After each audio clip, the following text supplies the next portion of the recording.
can we do anything? If we look at the figures, it would suggest not. But I believe we can. There's a statistic, worldwide this is, that from the time, I've made assumptions about where you live, on average, by the time you left your house, and then when you get home tonight, there'll be 400 suicides. And that's the scope of the thing. And yet, it's not all over the papers. It's not like, we can read about COVID and cancer, and yet somehow people don't want to talk about it. Or maybe it's just the media. I don't know.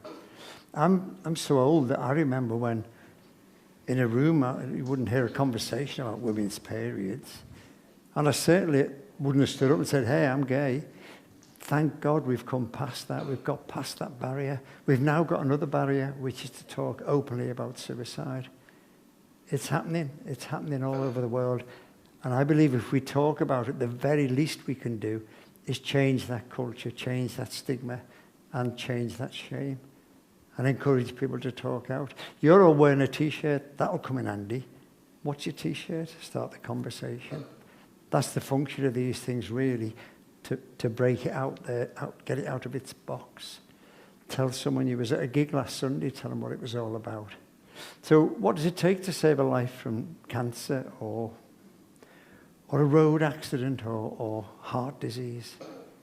I don't have the figures, but I know it's a lot of money, and the equipment and the manpower and the resources. But what does it take to save a life from suicide? Ears and mouth.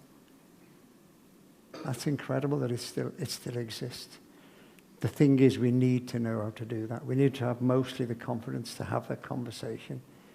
If someone tells you they don't want to live anymore, then you can talk to them. Or if you ask somebody if they're thinking of suicide and they say yes, then you're in this really vulnerable position. So you need to have the skills, the confidence to know what to say. And I didn't say know what not to say, because there's very few things you can say wrong. And I believe that's what stops a lot of conversations. What if I say the wrong thing? I always think that if I'm not even considering suicide and someone says the word suicide, I'm not going to go and get a pad and a pen and say, oh, how do you spell that? That's a good idea. You're not going to make people take their own lives. All you'll do is let them know somebody's listening, somebody cares, and then build it up from there. And most of all, if you're worried about somebody, concerned, then, well, tell us. Tell anybody, tell somebody, and we can help you, advise you. It's a bit somber, that bit, but it had to be said. Thank you for listening.